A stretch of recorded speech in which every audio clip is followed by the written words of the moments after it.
Good afternoon. Monday. Start with some opening comments. We remain extremely concerned about the humanitarian situation in Gaza. As last week's incident in northern Gaza made painfully clear, people are desperate for food, for water, for medicine. Parents are facing impossible choices about how to feed their children. Many don't know where the next meal will come from or if it will come at all. The situation is simply intolerable. And that's why the United States is focused on increasing and sustaining aid in Gaza through as many channels as possible. Over the weekend, the Department of Defense and the Jordanian Royal Air Force worked together to airdrop 38,000 ready-to-eat meals into Gaza. Operating out of Jordan, this operation saw a United States contribution of 66 bundles of aid packed across 3 C-130 aircraft delivered to those in dire need. This airdrop was the first in a series the Department of Defense will be conducting, but I want to be clear about one thing. These airdrops are intended to supplement, not replace, aid through other mechanisms. We are also actively pursuing options to establish a maritime assistance corridor. We are in discussion with a number of partners about this initiative, and while it is still in the development phase, we are optimistic about its potential to supplement our air and land efforts. We continue to work to increase the amount of aid flowing through existing border crossings at Rafah and Kerem Shalom, and to press the government of Israel to open additional crossings and routes into Gaza. Even as we explore other means of delivery, it is critical that we maximize the aid flowing into Gaza over land. When it comes to distribution inside Gaza, over the past week, the ability of the UN and other humanitarian implementers to distribute assistance within Central and South Gaza has improved. While over 100 trucks a day of humanitarian assistance are now being distributed to those in need, this level is still significantly below the levels needed to meet minimum requirements to avert famine. In northern Gaza, we remain concerned at the increasing severity of the humanitarian situation. While private sector convoys have attempted to deliver assistance, and some have been successful, these efforts are not and cannot be a replacement for large-scale assistance to the north distributed by the UN. We will continue to press the government of Israel to facilitate increased deliveries to the north. Our goal is clear: to establish a comprehensive aid strategy that includes air, land, and sea routes to maximize the flow of humanitarian aid into Gaza and ensure that aid is distributed to everyone in Gaza who needs it. Finally, we continue to push for a temporary ceasefire through a hostage agreement that would allow a massive surge of aid into Gaza and ease the distribution problems that are currently hindering humanitarian efforts. A deal is on the table, a deal that would bring the hostages home and that would alleviate the terrible suffering of the Palestinian people. Hamas should accept it immediately. With that, Matt. Thanks, Matt. Before getting back to the aid, before getting into the aid, I just want to ask you what you know about this U.S. Embassy employee who was found dead in Jerusalem. I can confirm the death of a direct hire employee of the U.S. Embassy in Jerusalem. There's not much more I can say at this point due to privacy considerations. As you know, there are steps we need to undertake, including next of kin notification whenever such a terrible tragedy occurs. But it's an incident that is under investigation, and I do just want to be clear, that's a step that always happens when someone dies, and there are no indications of foul play. Okay, but when you say a direct hire, what does that mean? An American citizen? American citizen, and I can't say much more. I'm sure when we finish next of kin notifications, I'll be able to say more, but that's not where we are today. Okay, well, do you know what this person did? Again, due to the privacy and respect for the family, it's not something I can say today. Be happy to get into it once we've completed that process. All right, and then back to unless someone else wants to go on that, just back on the aid situation. So you know that Benny Gantz is in town and meeting with the Vice President and people at the White House today and with Secretary Blinken tomorrow. How focused are these discussions going to be on the aid situation, which you just said was intolerable? So it will be at the top of the agenda. I won't speak in detail as to what the Vice President, the National Security Advisor, will discuss with the Minister. I'm sure that they will provide readouts and speak to those meetings at some point. But I can tell you it is at the top of the agenda. It will be at the top of the agenda when Secretary Blinken meets with Minister Gantz tomorrow. It's something that the Secretary raised in a phone call with Ron Dermer, the Israeli Minister for Strategic Affairs, earlier today, to press that more must be done to get aid into Gaza, to ensure that the delivery of aid is sustained into Gaza, and to ensure that once aid gets into Gaza, it can be distributed to those who need it. Okay, and based on the conversation the Secretary had with former Ambassador Dermer this morning, do you have any indication that the Israelis are willing to allow more aid in, especially since you've been pushing for several weeks now on opening Erez crossing in the north into Gaza, and that has not yet happened? So I will let the Israeli government speak for themselves about decisions that they take, but we will continue to press them to allow more aid in through Rafah, through Kerem Shalom, and to open additional crossings to the north. As we've spoken about before, it's extremely difficult to get aid from southern Gaza and central Gaza into the north right now. We all saw the horrific video last week of commercial deliveries in the north to people who are incredibly desperate for food, and the way they, when they see any hope of a chance of getting food, the way they rush to get it, it's a clear sign that more needs to be done, and so that's what we're pressing the government of Israel to do. But do you have any indication that they get it and that they're accepting your?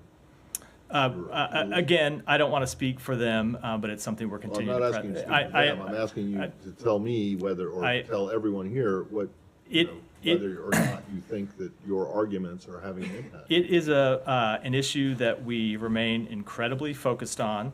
The government of Israel tells us, as they say publicly, that they want to ensure that aid gets to those who need it. But ultimately, as you've heard us say when it comes to other matters, it's the results that matter, not the intent. And right now, not enough aid is getting in, and not enough aid is getting distributed, and that needs to change. Thanks. Mary. Hi, Matt. I just want to go back a little bit to the airdrops because they have raised a lot of questions and some criticism as well. A lot of people made the point that why does Washington need to resort to a practice that it would use in battlefields or areas that are controlled by hostile forces, given that, this area is controlled by Israel? Why is the United States forced to use this practice to get aid into an area that its closest ally controls? So a few things. Number one, we are using airdrops because not enough aid is getting in right now. That's the fundamental reason, and we want to do everything we can to get aid in through any mechanism possible. Number two, even as we airdrop food and assistance into Gaza, as I said in my opening comments, we are continuing to push for the expansion of alternative mechanisms. But then the third thing I would say is I've seen people expressing their opposition to these airdrops, and it's something I frankly don't understand. If you want to say that airdrops are not enough, fine.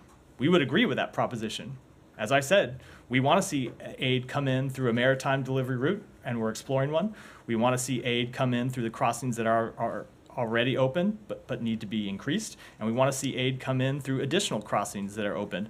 But it's a good thing, not a bad thing, to see thousands of meals distributed by air. And so we will continue to deliver aid through that mechanism, but it is very much not a replacement for every other mechanism to get aid into Gaza. I mean, I think a lot of people were pointing out to the fact that it's a very expensive workaround. So I want to repeat a question that me and my colleagues have repeatedly asked you here over the last 4 months. The United States does have a very important and big leverage over Israel, like it does over other countries, and that is the military aid. And you have repeatedly said that Washington has so far did not feel the need to, or does not think it's the best option to use that leverage. So after the events of last week, and as the situation on the ground gets even more dire, and there seems to be an obvious inability on the part of U.S. government to influence Israel in a meaningful way on this particular issue, does the United States is the United States reconsidering its decision to not use military aid as leverage over Israel? So again, we continue to support Israel's campaign to ensure that the attacks of October 7th can not be repeated. We have provided military assistance to Israel because it is consistent with that goal. The leadership of Hamas that planned and plotted October 7th continue to be at large inside Gaza. They continue to pose a threat to innocent civilians inside Israel. They would relaunch the attacks of October 7th tomorrow, if they had the capability to do so. So we support Israel's legitimate military campaign, consistent with their national humanitarian law, and that's why we continue to support them militarily. At the same time, we are incredibly concerned about the humanitarian situation, and that's why you've seen engagement at the highest levels of this government. And you all have heard this from me before, but it is the engagement by the president, the engagement by the secretary that ensured that Rafah was open in the first place, that ensured that Kerem Shalom was open in the first place, that hopefully is going to ensure another crossing opens in the north. And so it is through that engagement that we have gotten humanitarian assistance in. That is in no way to say that we're satisfied. We are very much not satisfied, and so we're going to build on the record that has proven somewhat successful, but very much needs to be expanded in getting more humanitarian assistance in, and we will engage directly with the Israeli government on that question. So that's a no. It's the answer I just provided. Okay, a couple of other little things on maritime. You said this is in development phase, but so I mean, as much as you can say, there is no port in Gaza. Where is this going to be offloaded? So I can't say very much about it. It's a matter that we are exploring with commercial partners as well as other partners in the region. There are a number of different ways to do it. We're trying to find the most efficient way to get as much aid in as possible. But while we're reviewing that privately, I don't think I should talk to it in detail from here. Is there any consideration that U.S. military would be involved? We have, as you've heard the president make clear, he is not sending U.S. military to Gaza. Could I just basically follow up on Humera's question? Maybe we ask it a slightly different way. Israel, of course, is a friendly country to the United States, has a very good relationship, but they're actually warning of famine perhaps coming soon in Gaza. I mean, do you believe that Israel could do more to actually avert this? We do think there is more that they could do. There's more that they could do practically. There are decisions that they could make that would have an impact. Opening and increased crossing would be one. There are practical decisions that they could make with respect to security around the distribution of aid inside Gaza that we have been pressing to them to make. So yes, we very much agree that there's more that they can do and more that they should do. Why do you think they haven't done it? Is there any influence of the U.S.? I will let them speak to their own decision making. The point that we make to them is that the situation as it stands now is unacceptable, and everyone involved needs to do more. And just one more on that. The situation in northern Gaza in particular, there's been a security deterioration. I mean, do you think that everything has been done that could be possible to actually improve the security there? Or do you think there are things the Israelis could do to improve the stability there? I do think there's more. I think one of the most important things that they could do to improve the security situation in northern Gaza would be to open a crossing to allow humanitarian aid to get in. Israel faces there are a number of security issues right now with respect to northern Gaza. One is that there are Hamas fighters that continue to operate there and continue to pop up from time to time and try to re-engage with IDF forces. But there is also a security situation with respect to the number of people who are there who are desperate for aid. And that's the security situation that you saw play out last week when you see hundreds, if not thousands, of people running to trucks just because they're desperate for food for their families. So we think getting more aid in would both alleviate the underlying humanitarian situation, but would alleviate the desperation. And that if people knew, it gets to this point, I mean, the reason we are trying to get aid in through as many channels as possible is it is our assessment that if people know that this truck they see today is not the last truck that's going to be in their neighborhood delivering food in the next week or month, they're less likely to rush out there and put themselves in danger, put their neighbors in danger, and create a chaotic situation. So we just need to get more aid in so people have confidence that there will be a next meal for themselves, for their family members, and that's what we're trying to do. Jen, go ahead. Go Go ahead. It was just to follow up on the security point. I mean, how much of a factor is the bombing of police forces that were securing these convoys by the Israelis in what has happened since? Because we know what a problem that has caused. These police, as far as I understand it, are sometimes unarmed. They contain remnants that are still held to Fatah, not all Hamas, and they have been hit. And that seems to have been a huge factor in them no longer being willing to secure the convoys, which has led to this complete drying up of aid, particularly being able to get to the north, and therefore part of the problem that with the terrible event we saw on Thursday. So how much of a factor was Israel doing that in what's now happened? It is a significant factor, and the point that we have made to the government of Israel is what's important is that aid be distributed from the warehouses at Rafah, the warehouses at Kerem Shalom, or just inside the Gaza border, out to neighborhoods so people can get it. There are a number of ways in which that could occur. Police escorts could be one, as I mentioned a moment ago. There are increased deliveries that have been going on in the last week, in which the UN has been able to find security that is not provided by on-duty police. There may be other alternative mechanisms as well. Ultimately, that's a question for the government of Israel and the United Nations to determine. But what we have made clear is what's not an acceptable alternative is for people to starve.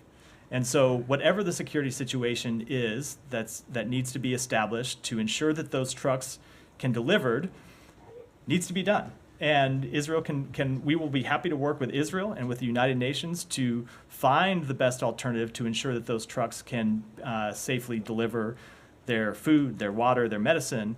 But an unacceptable answer is leaving those trucks just sitting in warehouses and not getting the aid distributed to the people who desperately need it. But doesn't it go? It goes to the fundamental issue, though, that there is no security in Gaza. So this is not a day after problem, some sort of hypothetical in the future. It's happening now, and it's happening now because there is no plan. I would not disagree with the assessment that it is not a day after issue. It is an issue now, and it's one that the government of Israel needs to work with the United Nations to determine an answer to now, because there is a very urgent need on the ground. Said, go ahead.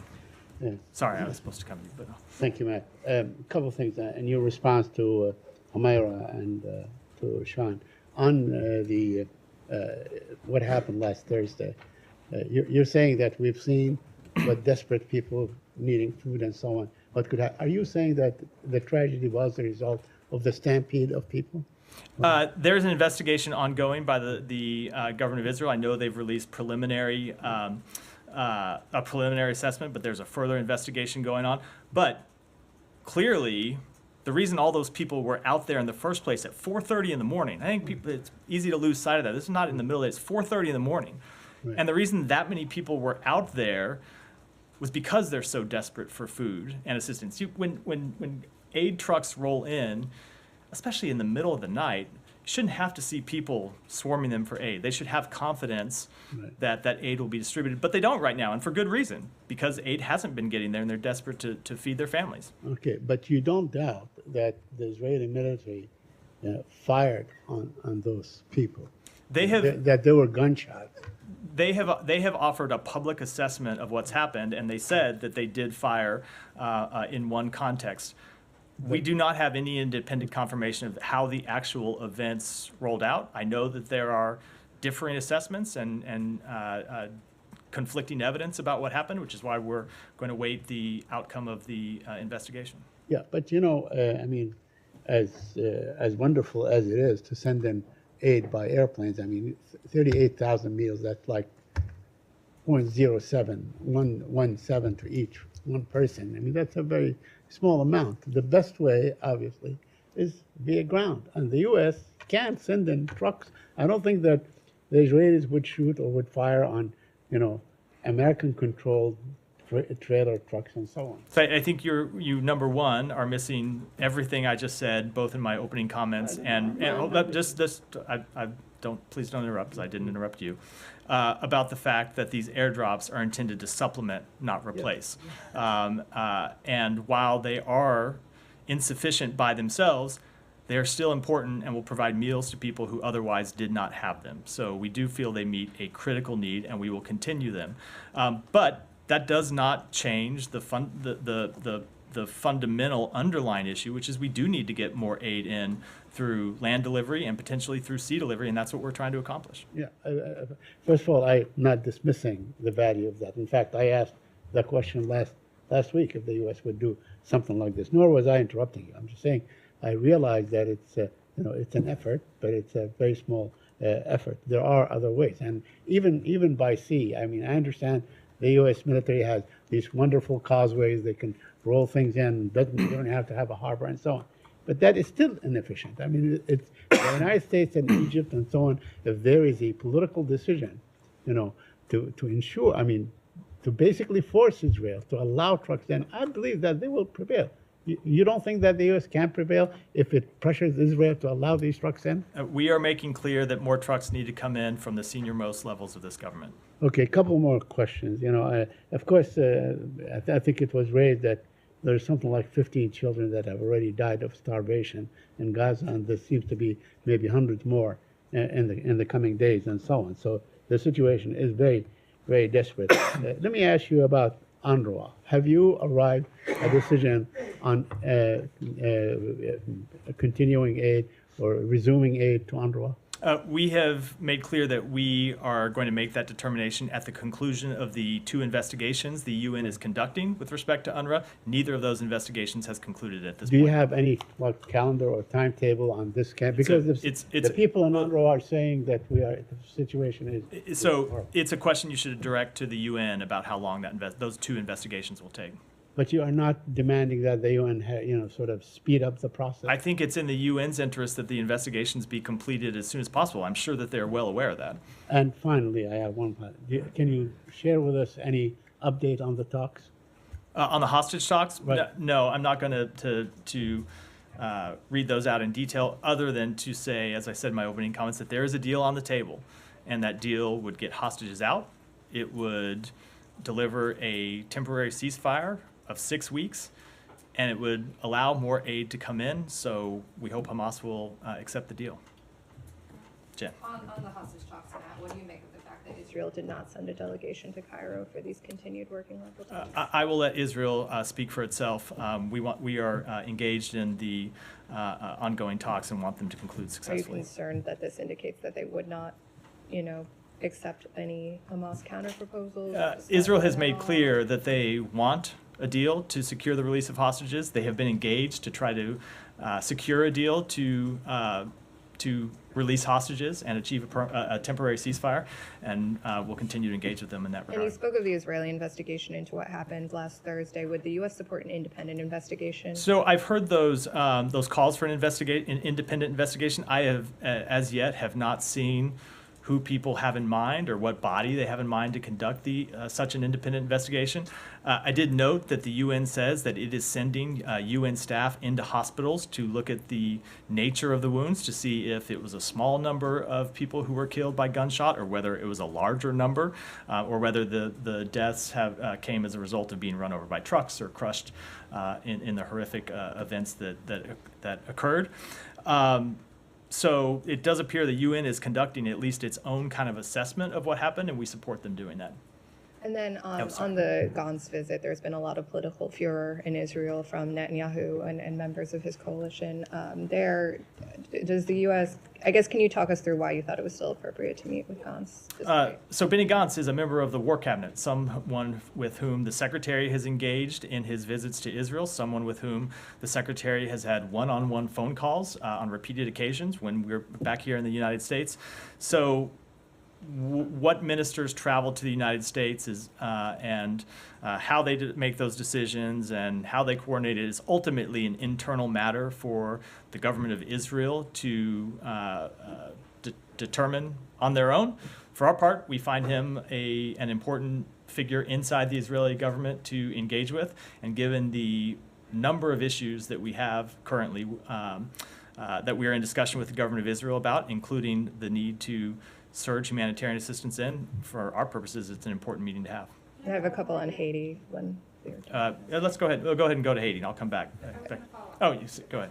Yeah. I don't want to step on anybody, but I did just Go ahead. directly follow on Jenny's question. I mean, does the fact that senior U.S. officials, including the Secretary, Vice President, National Security Advisor, the fact that they're taking these meetings with Benny Gantz signal that they see in him more of a willing diplomatic partner than Prime Minister Netanyahu? I would not make that assessment. We're meeting with Benny Gantz because he's one of 3 members of the War Cabinet, one of 5 if you count the 2 advisory members, but one of 3 members of the War Cabinet who has a critical vote and a critical stake in how this war is conducted.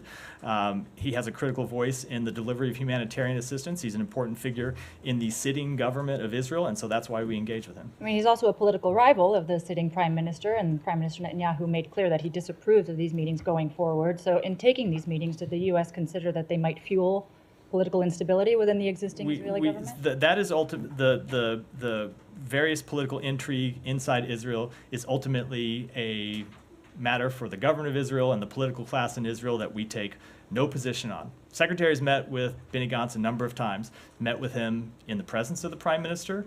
He's met with him separately, just as he's met with members of the opposition and other members of the government, and we'll continue to do that because we think it's important to do so and advances the interests of the United States. 2 quick follows on the region. Yeah. One is, what can you say about Israel's willingness to make good on the requirements set forth in the National Security Memorandum set forth last month about providing written confirmation that they'll, use American military aid in accordance with humanitarian law? Absent, having already supplied that response, have they indicated that they will be able to meet that deadline and provide you a written? So it's a matter we are in conversation with the government of Israel about, as we are in conversation with other countries that receive security assistance from the United States. I don't want to get into those underlying discussions, but there is a deadline that the executive order sets out. I think it's 45 days from early February when it was established, and we will engage with every country that we provide military assistance to about the requirements set out in the executive order and how they can fulfill them. Is Israel on track to meet that deadline? Again, the deadline is clearly imposed. I don't want to speak to it before we get there. It's a matter right now we're in discussion with Israel, and I should note, I know all the questions always come with respect to Israel, but this is a matter that's not unique to Israel. It applies to every country that receives security assistance from the U.S. Last quick one on Rafah. Has the U.S. been advised as to whether there's a likely or an imminent ground operation likely to be launched into Rafah? No, we have not, and we have still not been briefed on any plan, either for a military operation or a humanitarian assistance plan that we have said is critical before a military operation takes place. And you would still expect that to happen before anything happens on the ground? It is what we have said is critical. Go ahead. The situation on the ground in Haiti Yeah. has deteriorated even further. What's the U.S. assessment of where things go from here? Our understanding is the Prime Minister is not in the country. Is the U.S. trying to facilitate his return there? And then are there any plans to evacuate the embassy at this point? So first of all, we are closely monitoring the situation and condemn efforts by gangs to further destabilize and take control of Haiti.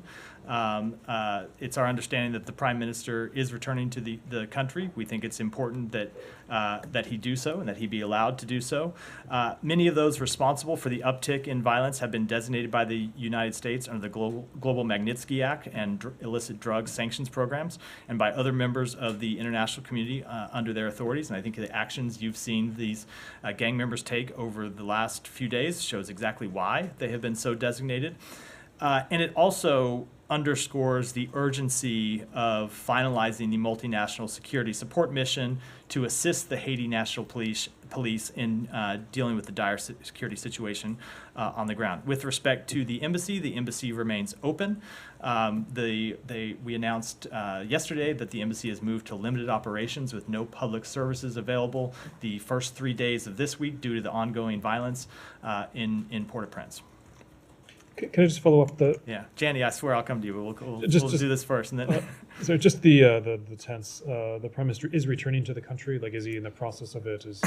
I will let the Haitian government speak. Does the U.S. have any role in? Again, I'll let the Haitian government speak to the Prime Minister's travel. Go ahead, Janny. Thank you, Matt. The 2 questions on Russia and North Korea. The Russian President Putin warned that if the Western countries sent troops to Ukraine, nuclear war would break out. How do you think about Russia's nuclear threat? So first of all, that rhetoric, as we've seen before, is irresponsible and inappropriate for a nuclear power, and is inconsistent with the way that any nuclear power should talk about the use of such weapons in public. But we have seen no reason to change our nuclear posture. And I would just note, as I always note, as the president has made clear, we are not sending boots on the ground to Ukraine. Secondly, on North Korea, there are signs that North Korea will soon launch another reconnaissance satellite. Do you think Russia is providing satellite technology to North Korea as part of its weapons support? I just don't want to comment on that in detail. Alex, go ahead. Yeah. Russian rhetoric. Russia ramped up its rhetoric against Moldova, saying that the West is trying to take over the leadership of Moldova. Do you have any response to Lavrov? That's obviously not true. He also accused Armenia of going towards the West, and then he promised that they will respond to Armenia. Any reaction? So I'm not going to respond directly to that question, although it's the kind of rhetoric that we have seen the Russian government make that is destabilizing to the region, and it's why you've seen so many of Russia's neighbors be concerned about threatening rhetoric and threatening actions that the Russian government has shown over and over it is willing to take against its neighbors. And I'll leave it at that. Thank you. Do you want to weigh into a German leak story in two contexts, actually? One is Germany says that Russia has ramped up its information war against it since last night. Secondly, whether do you think this might mean that Germany will be frozen out of intel sharing? I don't have any comment on intelligence matters at all. Go ahead. A few questions, Matt, on Iran. Today, the Director General of the IAEA delivered his officially delivered his report to the Board of Governors and made statements about the different subjects, including Iran. He didn't have anything positive to say about what Iran's been doing in the past few months. Nor will I, much to your surprise. He also expressed concern about some comments that Iranian officials have been making about their capabilities to build a bomb. This was the first time that Grossi made reference to that. Does the U.S. think that it's time to censure Iran or at least report it directly to the UN Security Council? Because I think Reuters has reported and quoted Western officials that the E3 do have a draft for censure, but the U.S. may not be very willing to go along with it. So we are closely coordinating with our E3 allies on our approach to Iran's nuclear program, including with respect to the IAEA Board of Governors meeting. I don't have any actions to preview at this time, but we fully support the IAEA and Director General Grossi and believe that Iran must fully uphold its safeguard obligations without further delay. Your Iranian counterpart today was asked about the 2015 nuclear agreement. He said that Didn't know I had an Iranian counterpart. It's the old press briefings? Yes, they do once a week. Yeah, once a week with the thriving free press inside Iran. Very free. He was asked about the JCPOA, and he said that the diplomatic channels were still open. Have any communication been exchanged in this regard regarding their nuclear program? So we have the ability to communicate to Iran when it is in the U.S. interest to do so, but I'm not going to characterize those communications further. Okay, one last one. Shervin Hajipur, one of who composed the song last year about the protests, and he was given an almost 4-year sentence, plus that he has to read books on women's rights in Islam and to compose an anti-U.S. song and publish it on social media. Do you have any comments? So we condemn the years-long prison sentence for Shervin Hajipur, who many around the world know for his song Baroye, which became a global anthem for the Iranian people's protests. You may remember that Secretary Blinken had that song on his 2022 Spotify playlist, and Dr. Joe Biden presented him with the first ever Grammy for Best Song for Social Change.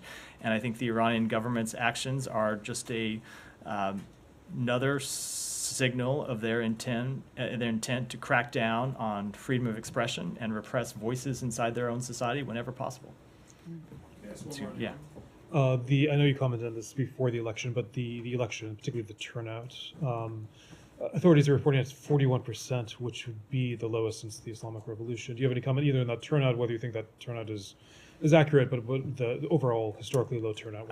I don't have our own assessment to offer about turnout other than to say that the Iranian authorities' claims about turnout have generally been unreliable. But as you heard me say last week, we did not assess that these elections would be free and fair, and believe that many Iranian voters would assess that the elections would not be free and fair. And so it wouldn't surprise me if in that regard they chose not to participate. Can I just take it one step further? I mean, do you think this is a show of discontent or whatever the low? We know that the Iranian people are discontented. We see them. We've seen them come out and protest on a number of occasions, and we've seen the Iranian authorities brutally crack down on those protests. So I don't think there's any doubt that there's discontent about the regime's rule and the regime's willingness to crack down and try and keep that discontent from bubbling up. Go ahead. Come to you next. The 30 days notification by the U.S. State Department to the U.S. Congress on sale of drones to India has passed yesterday. What are the next steps in that? Do you know? I will have to take that and get back to you. I wasn't aware that that date had passed. Okay. Go ahead. Thank you. Two questions on Gaza. First, on Israeli investigations. At recent briefings, you have urged a lot of investigations into a lot of issues. I wanted to follow up on two of these. You have urged for investigation into the sexual violence allegations, sexual assault allegations against Palestinian women and the killing of Hind Rajab. Do you have any update on this? Oh, sorry. Have you heard back from any of these? I don't have an update. I don't know if we have. I'm happy to check. I'm just personally not aware with respect to that one. And the second question on, have you seen the reports of Israeli warplanes bombing a makeshift cemetery in Sunday built near the Jabalia refugee camp in northern Gaza? Have you seen those reports? Do you know I have seen the reports. We have not been able to verify them, but as we have said a number of times, it is important that Israel conduct this campaign in full compliance with international humanitarian law.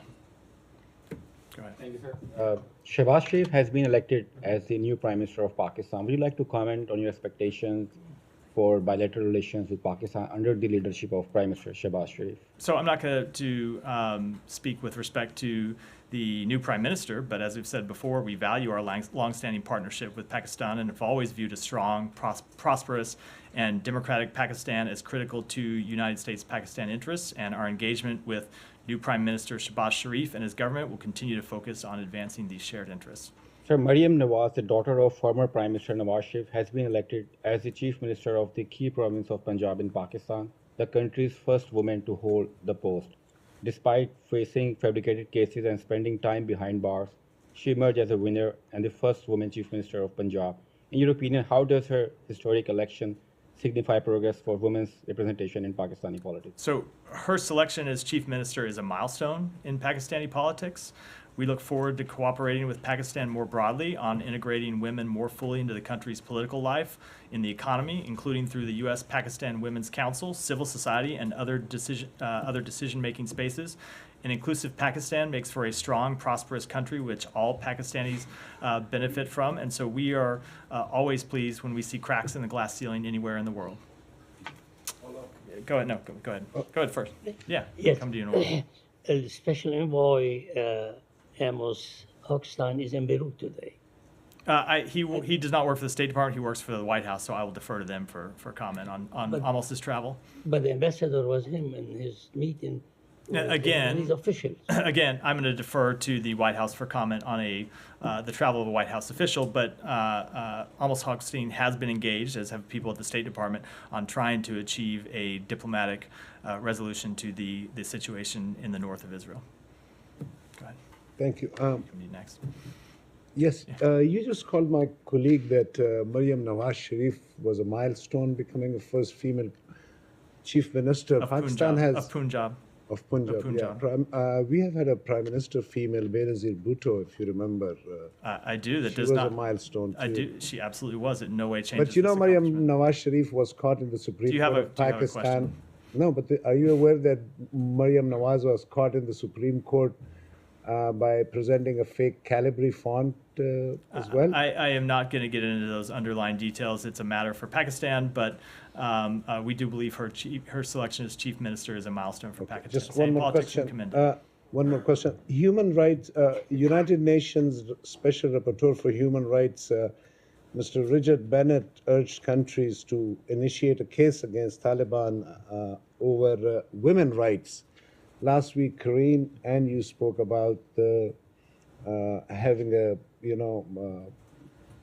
inclusive government.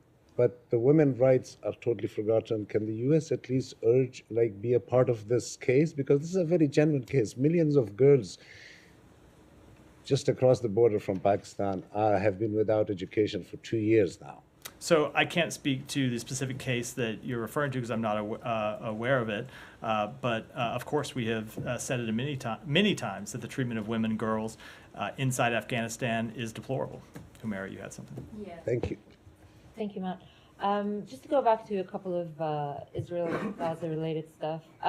So about Erez, or the third border crossing opening, given your comments at the top about the urgency and how severe the situation is, what is the sticking point with the Israeli government? I'm not going to get into our private conversations, but it's a matter that we are engaged with them on. I will let them speak for themselves. We think it needs to open urgently. Okay, and just to push you a little bit more on that, given you think it needs to open urgently, can you give a timeline on days, weeks? I can't, because it's not a decision that needs to be made by the United States government. It's one that needs to be has to be made by the government of Israel. I can't speak for them, but we continue to urge them to open it as soon as possible. Okay, and on Benny Gantz, following up from colleagues, do you think that given that Prime Minister Netanyahu is not happy with this particular trip, and I know the Secretary has seen Benny Gantz on several occasions in our trips, do you think that dispute with Netanyahu actually reduces his effectiveness in for U.S. to push on aid situations, and does that trip undercut his impact, his effectiveness? I am not going to make assessments about the varying levels of effectiveness of any member of any member of the government of Israel. But that said, he is one of 3 members of the war cabinet, plays an important role inside the government. That's why we're meeting with him. It's the same reason why the Secretary talked to Ron Dermer, Minister for Strategic Affairs and an advisory member of the war cabinet today, because there are a number of issues that we need to urgently engage with them on, and so that's what we're doing. Okay, a couple of little things on Churg. You have said a few weeks ago that U.S. has begun reviewing reports that Israel may have harmed civilians in its war in Gaza under the Churg process specifically. And I know that you did say that this is not a process that is going to yield results right away, but I still would like to check back in and ask. We know that there are dozens, if not more, dozens of incidents that are being reviewed. Has any of them moved to stage 2? Has this building made any determination that yes, U.S. weapons were used in incidents XYZ, and that caused civilian harm, and Israeli military was at fault in this particular incident? Those reviews are ongoing. None of them have been concluded, and I'm not going to offer kind of preliminary assessments as they move through the process. Right. And final one, do you have a better understanding? Does this building have a better understanding on what it would do when and if it reaches that assessment? What is the next step of that review? You should know that, because that's the whole point of conducting that review, right? It totally depends on the circumstances. And given that it's a variety of different cases with different circumstances, I wouldn't want to speculate. Go ahead, and then in the back, and then we'll wrap. Based on recent report by United Nations, there is a significant funding gap for humanitarian aid in Afghanistan, more than $2 billion. Can you elaborate how does the United States plan to contribute to alleviating the humanitarian crisis in Afghanistan? So the United States remains committed to supporting the people of Afghanistan. One way we continue to do that is to address underlying macroeconomic issues, which will provide necessary stability for the current humanitarian response to be more effective, and will help alleviate many of the issues that fuel the humanitarian crisis we see in Afghanistan today. And we also remain the single largest provider of humanitarian assistance to Afghanistan, includes providing over $2 billion in life-saving and sustaining assistance to the Afghan people since August of 2021. With that, we're up for, go ahead, Sean. No. Just one on Zimbabwe. Yeah. The announcement this morning. I was wondering if you could explain a little bit about the thinking about doing this, about having the targeted. I mean, I realize the secretary has a statement, but having targeted sanctions against the president and others, some, including the Zimbabwean government, actually saying this is a victory, saying that the sanctions regime has been from 2003 is over. Is this half full, half empty? How are you? It's rare that you see a government say that sanctions on the sitting president is a victory for the government. So I don't think I'll let that one slide. With the transition, we are focusing our sanctions policy on Zimbabwe now to actively target those who are currently engaged in human rights abuses and corruption. So there were a number under the old sanctions regime, which had been in place for 20 years, actually over 20 years at this point. There were a number of sanctions in place on people who were no longer in government, some of whom were deceased. So we thought it important to update our policy and focus on those who are currently engaged in human rights abuses and corruption, including the sitting president. Do you have a rough number how many would be taken off as a result? I don't know. Sorry. All right. With that, go ahead. Go ahead. Appreciate it. Good afternoon, by the way. So on Sunday yesterday, Pope Francis, he called for an immediate ceasefire in Gaza so the hostages can be freed and civilians can get aid. He said, quote, "Enough, please stop." Does the State Department believe that the Pope's urgent plea can help secure a ceasefire in Gaza? So we believe there ought to be an immediate ceasefire in Gaza that brings the hostages out, that alleviates the suffering of the Palestinian people, and that's what we're advocating for. There is a deal on the table that would deliver all of those things. Hamas just needs to accept it. With that, we're out for today.